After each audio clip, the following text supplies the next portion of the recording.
Everyone, welcome back to SS Classes. My name is Shaista Barveen and you are watching SS Classes. So all my dear students, today I will discuss the class 9 biology. Name of chapter is Skin the Jack of all trades. This is the chapter number 13. Okay. So in previous video we discussed about what is the skin, function of skin. ठीक है, हम लोगों ने पढ़ लिया था structure of skin और हम लोगों को पढ़ना था डेराइवेटिव ऑफ स्किन। हम लोग का ये पार्ट 2 है और इसमें हम लोग को पढ़ना है डेराइवेटिव ऑफ द स्किन। तो भाई हम लोग की कौन कौन सी बॉडी के पार्ट जो है डेराइवेटिव है स्किन से, कौन कौन से बने हैं किड्स, इसमें कौन कौन सी चीज़ें इंक्लूड हैं। तो देखो specially derivative of human skin include following like hair, हमारा sebaceous gland, nails, mammary gland, sweat gland, ये सब हमारी स्किन का ही हिस्सा है। ये सब हमारे डेराइवेटिव ऑफ स्किन ही है। पहले बात करते हैं हेयर की। तो आप लोग को पता है बेटा कि हेयर जो होता है उसमें 3 पार्ट होते हैं। हमारा जो हेयर होता है ना उसमें 3 पार्ट होते हैं। कौन कौन से? पहला तो एक होता है हमारा हेयर शाफ्ट। ठीक है, ये पार्ट होता है जो प्रोजेक्ट करता है स्किन को, में भी extend slightly below the surface of epidermis. ये थोड़ा सा एपिडर्मिस के नीचे होता है और इन नॉर्मल सिचुएशन में ये हमारी स्किन के ऊपर भी हो सकता है। हेयर रूट, फिर आप लोग बोलते हैं ना, मम्मी लोग बोलती है ना कि जड़ों में तेल लगाओ, यानी सर के जड़ों में तेल लगाओ, मॉइस्चराइज करो उसको, है ना। तो वो दूसरा पार्ट होता है हमारा हेयर रूट, जिसको आप लोग खींचने पर दर्द होता है। हेयर शाफ्ट को खींचने पर दर्द नहीं होगा, बट हेयर रूट को खींचने में दर्द होगा, क्योंकि भाई वो हमारा एम्बेडेड स्किन है जो डर्मिस के अंदर है। फिर है हमारा तीसरा लोएस्ट पार्ट जो होता है हेयर रूट का, वो एक्सपेंड होता है टू फॉर्म हेयर बल्ब। उसमें क्या होते हैं? हेयर बल्ब होते हैं, है ना। तो ये कंटेन करता है projection of dermis called hair papilla with capillary blood supply. इसके नीचे भी जो पार्ट होता है हमारा, उसमें पैपिलाई होती है, मतलब नसें होती हैं, वेसल्स होती हैं, जिसके अंदर क्या होता है, जिससे हमें न्यूट्रिशन मिलता है हमारे हेयर को। अब हेयर फॉलिकल जो होता है एक स्ट्रक्चर होता है जिसमें हमारी हेयर रूट इनक्लोज होती हैं। हेयर फॉलिकल एक ऐसा स्ट्रक्चर है जिसमें हमारी हेयर रूट क्या होती हैं? इनक्लोज होती हैं, है ना। It is compose of an epithelial and connective tissue sheet. ये किसमें बने होते हैं? ये किससे बने होते हैं? Epithelial and connective tissue sheet से बने होते हैं। हेयर बल्ब होते हैं, हेयर फॉलिकल जो होते हैं आपस में ये दोनों मिल करके हमारे हेयर की इलोंगेशन के लिए हेल्प करते हैं। मतलब जो हेयर बड़े होते हैं, घने होते हैं ना, उसके लिए रिस्पॉन्सिबल होते हैं हमारे हेयर फॉलिकल।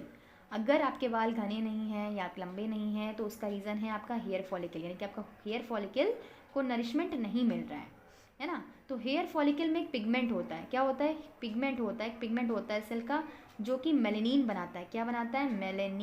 मेलानिन। तो ये जो कलर होता है हेयर का ना, वो वैरिंग करता है क्वांटिटीज ऑफ मेलानिन। जैसे देखा है, किसी के बाल का कलर बहुत ज़्यादा डार्क ब्लैक होता है, किसी का ब्राउन होता है, किसी का हल्का सा रेडिश में होता है ना, किसी का ग्रे होता है, किसी का सिल्वरी होता है, इवन किसी का कम्प्लीटली वाइट होता है। तो ये सारा जैसे हमारे स्किन का कलर मेलानिन पर डिपेंड करता है, वैसे ही हमारे बालों का कलर भी बेटा मेलानिन पे ही डिपेंड करता है। समझे आप लोग? ये याद रखना। Everyone has sometime experienced goose flesh during winter during some emotion. In this hair lifted called piloerection and surface of skin present a somewhat contracted wrinkle appearance. This is called erector. Also erector muscles here run oblique between the follicle and part of dermis. बहुत सारे लोगों को जाड़े में आप लोगों ने देखा है क्या हो जाता है? डैंड्रफ हो जाते हैं जाड़े में। डैंड्रफ क्यों हो जाते हैं भाई? ये जो पिलोरेक्शन होता है, मतलब हमारी स्किन जो होती है वो रफ़ हो जाती है, रिंकल्ड हो जाते हैं, उसमें जो मस रहता है, तो उसी से क्या होता है? डैंड्रफ हो जाते हैं। तो हेयर रन जो होती है, हमारी फॉलिकल जो होती है आउटर पार्ट्स में आ जाती है। जैसे हमारे हाथों की चमड़ी भी निकलती है, हमारे स्किन के जो पार्ट है, जो डेड मटेरियल होते हैं वो निकलते हैं, वैसे हमारे बालों में भी डेड मटेरियल जो होते हैं वो डैंड्रफ के फॉर्म में निकलते हैं।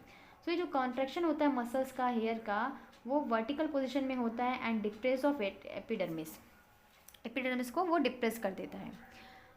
Hair of human beings continuously lost regrown, यानी कि लगभग 2 से 5 साल की उम्र में जो eyebrows, eye shade and 3 to 5 में, मतलब ये कंडीशन होती है ना गूस फ्लैश की, उसमें हमारे जो हेयर होते हैं, मतलब जो हेयर होते हैं वो धीरे धीरे कम होने लगते हैं।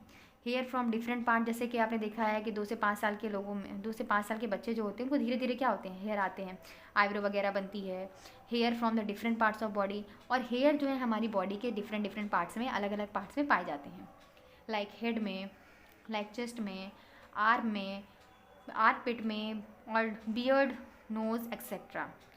तो ये सब जो है सबटल हैं, डिफरेंस होते हैं एंड ये हेल्पफुल होते हैं forensic climate detection of investigation. आपको पता है आपका जो एक हेयर है वो आपके बारे में पूरा पता लगा सकता है, आपका डीएनए, जेनेटिक मटेरियल, पूरी जानकारी आपके बता सकता है कि आपकी क्या प्रवृत्ति है, सब कुछ। इसीलिए देखा है ना, जब भी कहीं मतलब ऐसा सीआईडी में तो आप लोगों ने देखा होगा ऑब्वियसली कि वहाँ पर एक एक चीज़ को उठाया जाता है, मीन्स हेयर को भी उठाया जाता है, क्योंकि उससे भी हम लोग बहुत सारी चीज़ें पता लगा सकते हैं, है ना। तो हेयर जो है वो also provide a sensation of touch because nerve fibre extend up to their basis. Hair में हमें क्या होता है, सेंसेशन भी फील होता है। क्यों भाई फील होता है? क्योंकि वहाँ पर नर्व फाइबर हमारी बेसिस में अंदर हैं। भाई हमारा नर्व सिस्टम कहाँ है? नर्वस सिस्टम कहाँ है हमारा? है ना, हमारा ब्रेन में ही है। तो ब्रेन के ऊपर हमारा क्या है, हेयर का स्ट्रक्चर है, तो उससे कुछ ना कुछ कनेक्टेड है। फिर है नेल्स, ठीक है। नहीं, उसके बाद है हमारा कि हेयर जो होता है ना, यहाँ पे hair along edges of eyelid, eyelashes to help prevent the entry of origin. जो हमारी बॉडी में अलग अलग हेयर प्रेजेंट है, मतलब अलग अलग कंडीशन में अलग अलग पार्ट में हेयर प्रेजेंट है, उनका अलग अलग फंक्शन है। लाइक हमारे जो आईलिड्स पे प्रेजेंट है, उनका काम क्या होता है? उनका काम है हमारी बॉडी में, हमारी आईलैशेस में कोई फॉरिजन पार्टिकल्स, बाहरी सब्सटेंस ना चला जाए या फिर धूल गर्दा ना चला जाए, इसीलिए जो आईलैशेस होते हैं। Similarly there hair in nose, कुछ हमारे नोज़ में भी हेयर होते हैं, छोटे छोटे हेयर नोज़ में हेयर होते हैं। ये क्या करते हैं, जो डस्ट पार्टिकल हमारी नेसल कैविटी के थ्रू जाते हैं अंदर, तो उसको रोकते हैं, है ना, नहीं तो अंदर चले जाएंगे तो हमारे लिए हार्मफुल है। फेशियल हेयर कुछ बॉडी के, कुछ मेल्स की बॉडी में भी क्या करते हैं आप लोग, moistures and beard help in distinguishing the male sex, sexual dimorphism. Sexual dimorphism मतलब कि अलग अलग बताते, कैसे पता चलेगा कि भाई ये मेल है या फीमेल है ना। तो वहाँ पे फेशियल हेयर भी आप देखकर बता सकते हैं कि भाई ये मेल है या फीमेल है, क्योंकि मेल का क्या होता है, दाढ़ी मूंछ होता है ना। अब है भाई नेल्स। नेल्स की बात करें तो नेल्स भाई हमारा जो है वो hardened and cutaneous plate like structure होता है, केरेटियंस, ठीक है, केरेटिनस सॉरी। नेल्स जो होता है वो हमारा हार्डेंड, सबसे हार्डेंस और केरेटिनस प्लेट लाइक स्ट्रक्चर होता है, केरेटिन से मिलकर बना होता है, जो कि डेड सेल से लगातार बना रहता है। और इसकी नेल रूट जो होती है वो स्किन और बेस के बीच में होती है, मतलब ये हमारा क्या है, ये हमारा केरेटिन से मिलकर बना है और ये इसकी रूट है इसके अंदर, है ना। तो जो बाहरी पोर्शन है हमारा वो डेड सेल है। इसमें सेबम एंड सेबेसियस ग्लैंड होती हैं, है ना। इसमें 3 रीज़न होते हैं, हमारे नेल्स में 3 रीज़न होते हैं। कौन कौन से? Plate, bed and matrix. Plate जो होता है वो हार्डेस्ट पार्ट होता है एंड ये डेड पार्ट होता है, जिसको केरेटिनाइज सेल से मिलकर बना होता है, केरेटिन से मिलकर बना होता है। फिर है दूसरा बेड, जिसको रूट कहते हैं, ये नीचे वाला नेल प्लेट का, ये जो नेल प्लेट पार्ट है उसको बोलते हैं रूट। मैट्रिक्स जो हमारे स्किन के अंदर का पार्ट है उसको बोलते हैं बेस ऑफ नेल। यूजली ये विजिबल होता है whitish and half moon like structure. ये आप जो दिख रहे हो, ये दिखाई दे रहा है आपको, हाफ मून लाइक स्ट्रक्चर, ये हमारा है मैट्रिक्स, है ना। It produce the new cell of maturation, push out the older. ये पुश आउट करता है ऊपर, जो बूढ़ी सेल होती है उनको ऊपर की तरफ भेज देता है और जो नई सेल होती है वो नीचे की तरफ रहती हैं। एंड इसकी वजह से हमारे नेल की ग्रोथ होती है, किसकी वजह से? मैट्रिक्स की वजह से। नेक्स्ट है हमारा सबेसियस ग्लैंड। सबेसियस ग्लैंड जो होती हैं, है ना, तो ये जो ब्रांचेस होती हैं, जो ब्रांच्ड ग्लैंड होती हैं हमारे हेयर फॉलिकल में, sometime even open directly to the outside, कभी कभी खुली हुई होती हैं। They give out oily secretion called sebum. इसमें से ऐसी ग्लैंड जिसमें से थोड़ा सा ऑयल का सिक्रेशन होता है उसको हम लोग बोलते हैं ऑयल सेबम या फिर सेबेसियस ग्लैंड। तो ये हमारे हेयर को, आउटर सरफेस हमारी स्किन को ऑयली बनाती हैं एंड वाटरप्रूफ रखने की हेल्प करती हैं एपिडर्मिस में। एंड ये सप्लाई करती है prevent to loss of moisture, यानी इवोपरेशन के दौरान हमारी बॉडी से ज़्यादा मॉइस्चर रिलीज़ ना हो जाए, ये भी ये मेंटेन करने का काम करती हैं।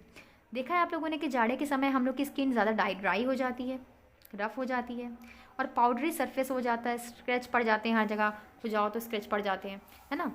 बट गर्मियों में ऐसा नहीं होता, क्योंकि भाई जाड़े में ना ये सिक्रीशन जो होता है सेबेसियस ग्लैंड का वो कम होता है ना।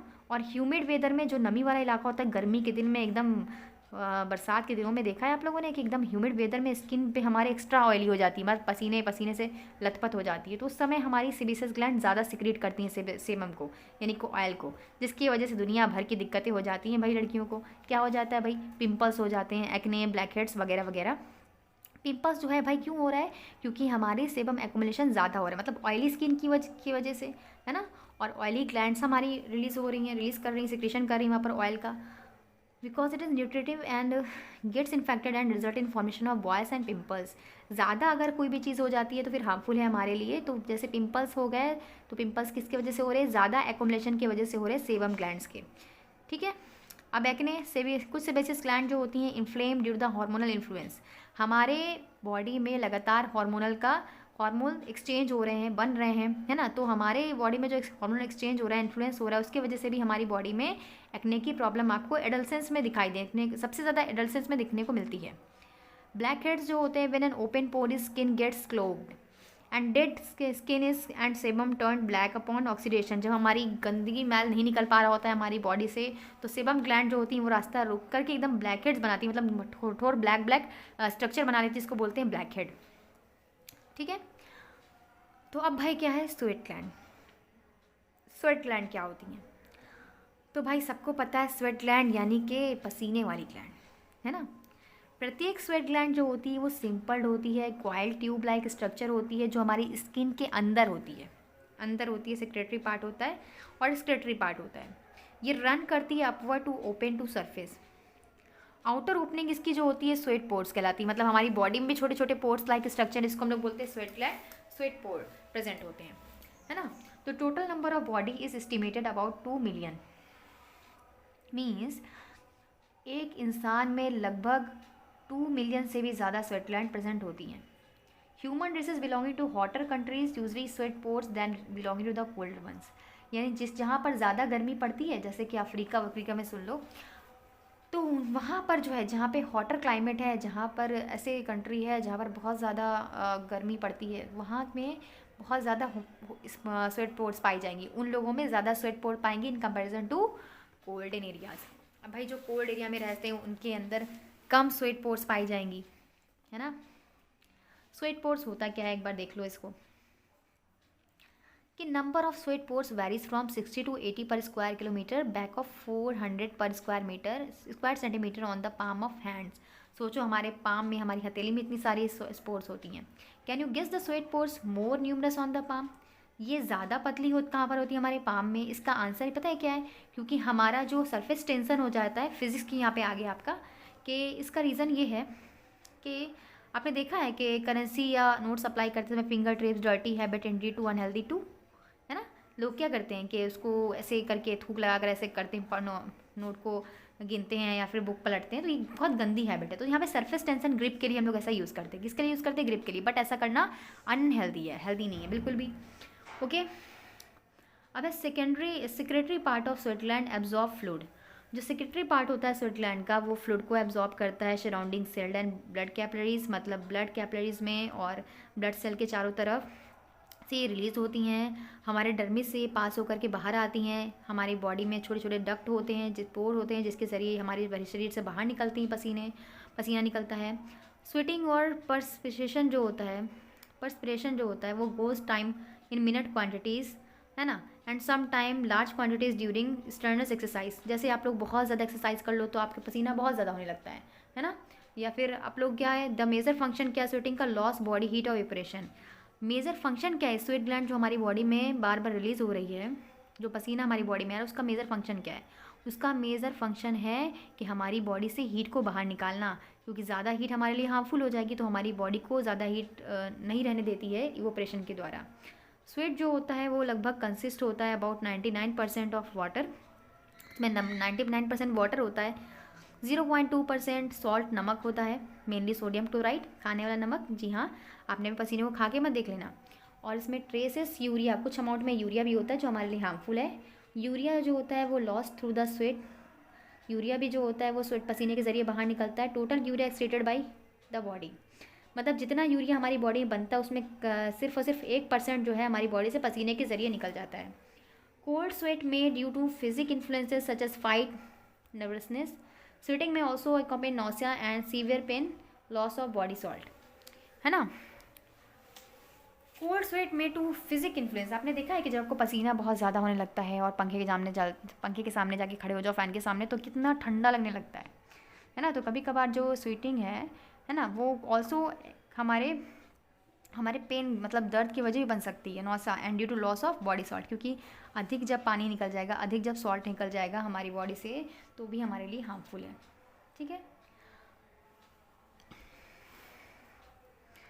भाई। अब है मेमोरी ग्लैंड। मेमोरी ग्लैंड क्या है भाई? मेमोरी ग्लैंड यानी कि मिल्क ग्लैंड। तो ऐसे एनिमल्स जिसमें मेमोरी ग्लैंड्स प्रेजेंट होती हैं, मिल्क ग्लैंड प्रेजेंट होती हैं, उनको बोलते हैं मैमल्स, है ना, आप सभी को पता है। मेमोरी ग्लैंड जो होती हैं वो मॉडिफाइड होती हैं स्वीट ग्लैंड की, मतलब memory glands are modified sweet gland, ये स्वीट ग्लैंड से ही मिलकर बनी होती हैं, मॉडिफाइड फॉर्म होती है उसका। ये ग्लैंड जो होती हैं वो प्रेजेंट होती हैं मेल में भी और फीमेल में भी, लेकिन मेल में जो रुडिमेंट्री स्टेट पे होती हैं, बल्कि फीमेल में पबर्टी स्टेट में होती हैं, लार्ज हैंड ब्रेस्ट साइड होती हैं, है ना। तो मेनली इनका काम क्या होता है? बच्चों को फीड कराना, है ना, बेबीज़ को फीड कराना। मेमोरी ग्लैंड जो होती हैं वो रिप्रोडक्टिव हार्मोन्स रिलेटेड होती हैं, मतलब इसमें से रिप्रोडक्टिव हार्मोन्स निकलते हैं, रिलीज होते हैं, जिसका नाम है प्रोलैक्टिन, जो कि प्रेगनेंसी के दौरान निकलते हैं। मिल्क जो सिक्रीटेड होता है मेमोरी ग्लैंड्स में, वो हाई न्यूट्रिटिव होता है न्यू बॉर्न बेबी के लिए। अब इसमें कुछ चीज़ें हैं जैसे मेल्बोबियन ग्लैंड्स, तो ये सेबेसियस ग्लैंड्स होती हैं जो मार्जिन में आईलिड्स में प्रेजेंट होती हैं। फिर है यहाँ पे हमारा ये दोनों ग्लैंड जो है वो आपके लिए अभी अभी आपके सिलेबस में नहीं है ना, इसलिए मैं उतना आपको डिटेल में नहीं पढ़ा रही हूँ। लाइक आपको सर्म्यूसियस ग्लैंड जो होती हैं वो मॉडिफाइड होती हैं सेबेसियस ग्लैंड से ही मिलकर बनी होती हैं, लेकिन हमारे कान में प्रेजेंट होती हैं, ऑडिटरी ग्लैंड्स होती हैं। जैसे आप लोग देखे हो कान में जो गंदगी निकलती है, वैक्स वगैरह सिक्रीट, आप लोग के ईयर वैक्स निकलते हैं ना, वो लुब्रिकेट करते हैं, मतलब वो डेलिकेटेड ईयर डम जो होता है उसमें पार्टिकल्स होते हैं, ताकि जर्म्स हमारी बॉडी में, जर्म हमारे कान में, जर्म्स जो है हमारे कान में इंटर ना कर सके।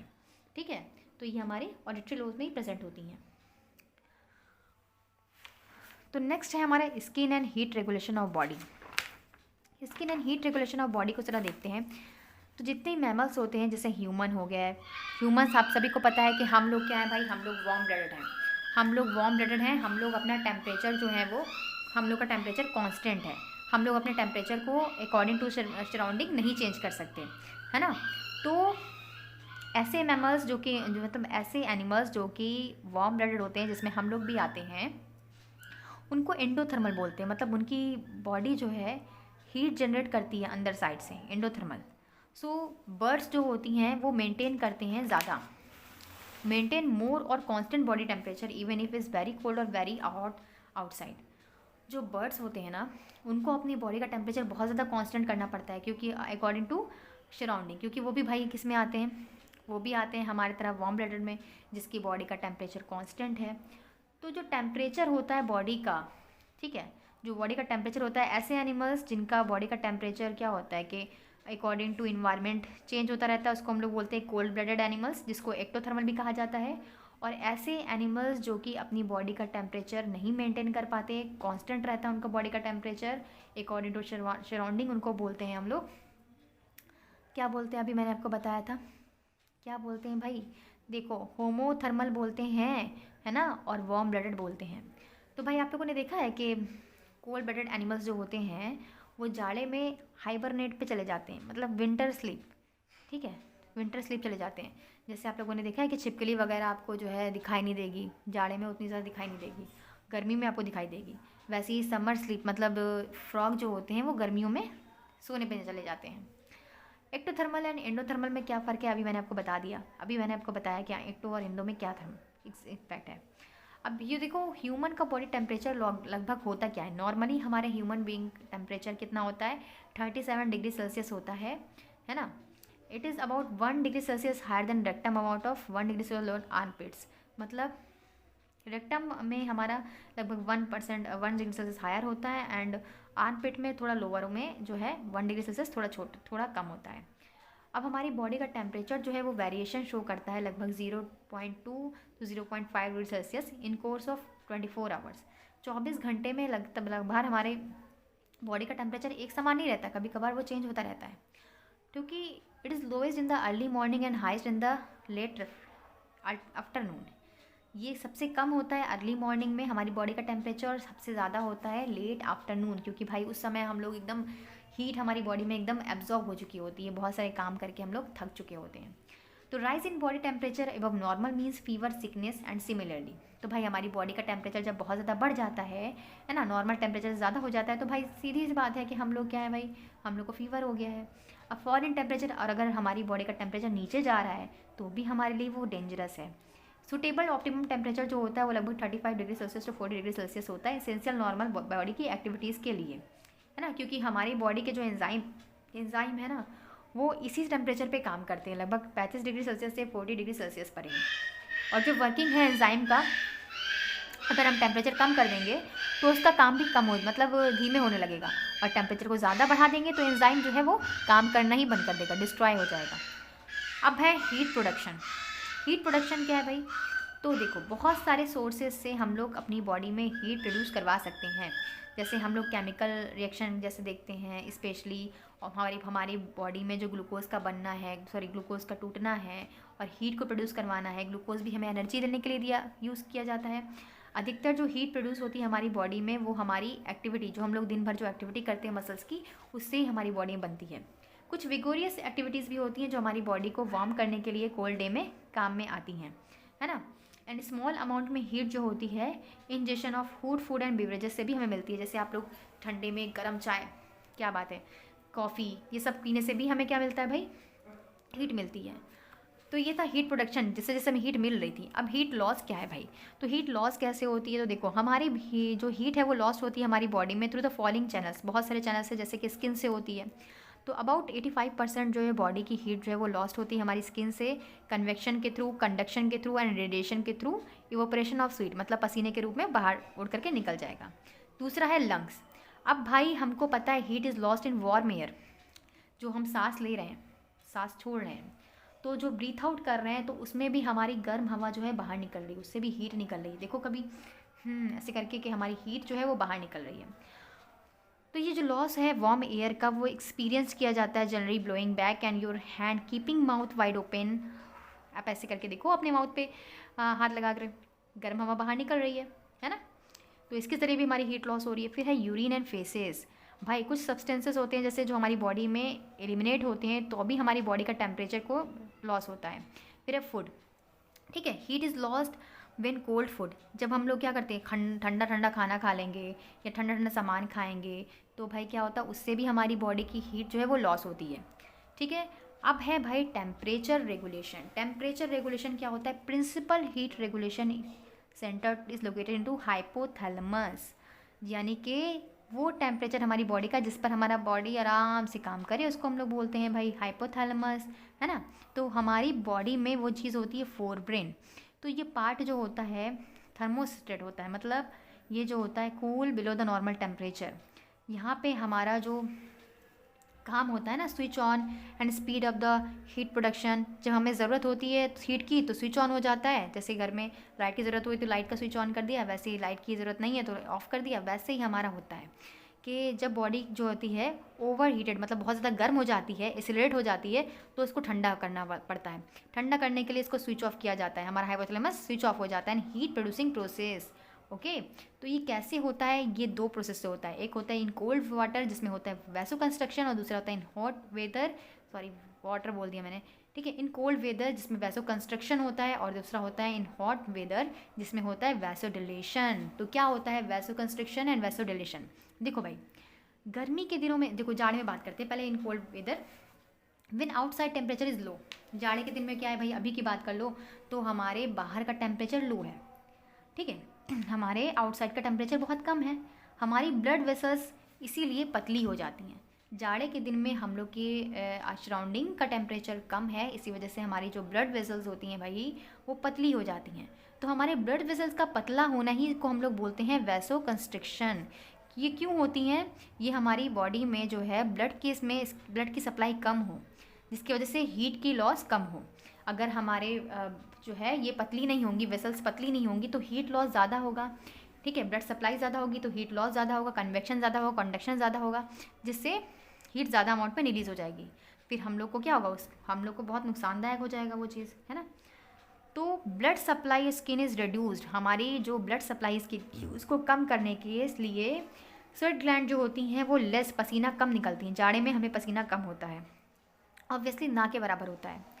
This is natural method to conserve body heat. ये एक नेचुरल मेथड है हमारी बॉडी का जिससे वो अपनी बॉडी की हीट को बचा सकती है। जब वैसो कंस्ट्रिक्शन होता है, इसका मतलब उसकी जो पर्सन होता है ना, उसकी स्किन देखोगे एकदम पेल ब्लूइश कलर की होगी, क्योंकि उसमें ब्लड की सप्लाई कम हो रही है, तो वो ब्लू कलर का दिखाई देने लगता है। Simultaneously heat production increase the metabolic rate. जब हीट ज़्यादा प्रोड्यूस होगी तो मेटाबॉलिक रेट भी ज़्यादा होगा, मस्कुलर एक्टिविटी भी ज़्यादा होगी, और उससे फिर ठंड भी ज़्यादा लगेगी। इसी वजह से हमें ऐसा होता है वैसो कंस्ट्रिक्शन। अब भाई हॉट वेदर की बात करें तो हॉट वेदर में क्या होता है कि हमारे बाहर का टेम्परेचर होता है बहुत ज़्यादा, तो जो भी हम लोग फिजिकल एक्टिविटीज़ करते हैं उससे भी हीट रिलीज़ हो रही है विदाउट वेरिंग ब्लड, ठीक है। तो उस समय हमारा जो है बॉडी को ब्लड सप्लाई ज़्यादा चाहिए होता है, तो उस समय ब्लड की सप्लाई ज़्यादा करने के लिए डिलेशन का काम होता है ना। ब्लड वेसल की स्किन जो होती है वो फैल जाती है, इसको बोलते हैं vasodilation. Result in greater loss of heat, जिससे हमारी बॉडी से हीट जो है वो अधिक मात्रा में निकल जाती है कि भाई जाओ तुम्हारा काम नहीं है।